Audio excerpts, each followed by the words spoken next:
Have you noticed how all the best runners in the world and running YouTubers are talking about how super shoes are changing the face of running? Carbon soled shoes are great, but will they help runners like you and me as they do the elites? We went digging to find out if they really are as good as they are cracked up to be.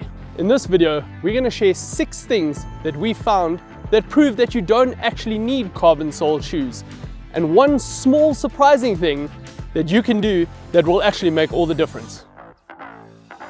The first reason you don't need carbon shoes is injury risk. In my mind, this is probably the most important reason you do not need carbon shoes. Because of the carbon plates within those shoes, the transfer of energy every single time you step on the ground back into your legs, your lower limb in particular, is exponential. And so that increased force every single time you land puts extra stress on the tendons, on the muscles, and on the bones, in particular in the lower limb, which puts you at a higher risk of injury. Already running is a compounding sport. It's a cyclic action. We're going right foot, right foot, constantly landing and pounding on the ground. Now when you add in carbon fiber plates, the transfer of energy is even more than it would be in normal running shoes. Okay, so while the price of shoes, traditional shoes, has gone up in general in the last few years, carbon plated shoes are quite a bit more expensive than what we're used to, paying as much as 40 to 60% more than the top end of traditional shoes. This makes them quite a steep barrier for people wanting to try out these shoes. Companies are now trying to introduce some other materials. You have things like nylon plates, which are a little bit softer and are cheaper to produce than carbon plates. And these shoes are still more expensive though. They're about 10 to 20% more expensive than normal traditional shoes. So whichever way you look at it, you're going to be spending a lot more money just to get the benefit of these shoes. And you've got to decide for yourself, is it worth the benefit versus the price point? Ntutu's just referred to the costs involved and how expensive these shoes are. Does it really justify spending so much money on a pair of shoes that's only going to last you 150 to 200 kilometers, especially as a recreational runner? A runner like myself, who's actually a bigger, heavier runner, is going to go through those shoes a lot quicker than what your lightweight elite athlete is going to go, who will get closer to those 200 kilometers. Even elite level runners running in these shoes will do a little bit of training in super shoes, and then before you know it, probably have one marathon in them, and then we'll have to replace those shoes. A runner like myself will be lucky if I can train in those and even get to a marathon.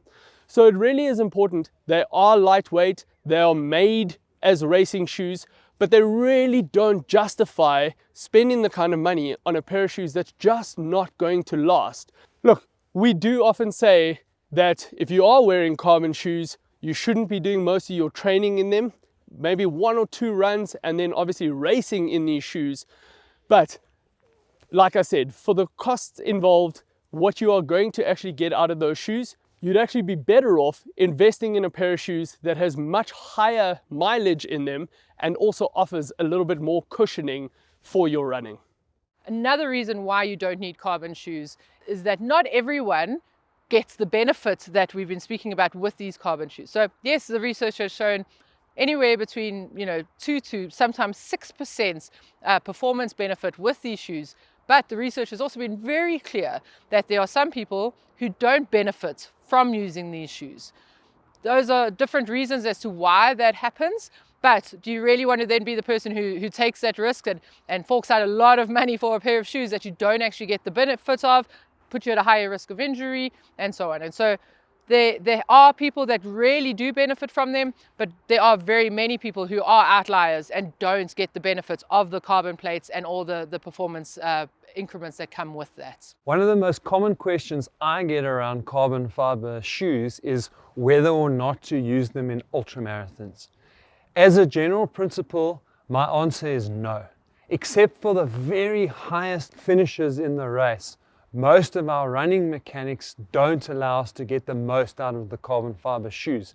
As Shona referenced, your biomechanics change depending on the speed that you're running at. And for most of us in ultramarathons, we're so far away from being at the fast end of our running that our mechanics are all wrong. We're very heel striker dominant when we're running ultramarathon running, and what that does is it actually causes all the impact force to be driven straight up through the legs and can lead to you having extremely sore quadriceps when you are doing ultramarathon running. So for ultramarathons, you want a softer, more cushioned shoe that doesn't have a carbon plate. When it comes to running and improving running performance, carbon fiber shoes should be seen as the final 1 to 2%. So don't spend all of your energy trying to find the perfect carbon fiber shoe for yourself. Rather have that as the end product when you get to a point where you are getting extremely competitive with the runners that are around you, when the 2 to 3 minutes over a marathon might make a big difference.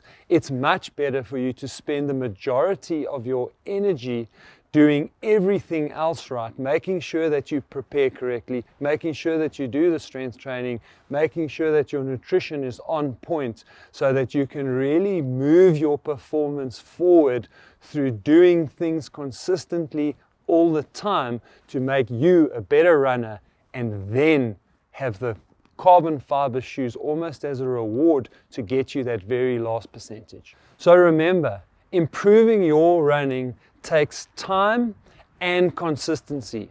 But if you would like to implement something that will make a difference to you right now, go and watch this video and implement the second thing to get immediate results in your running.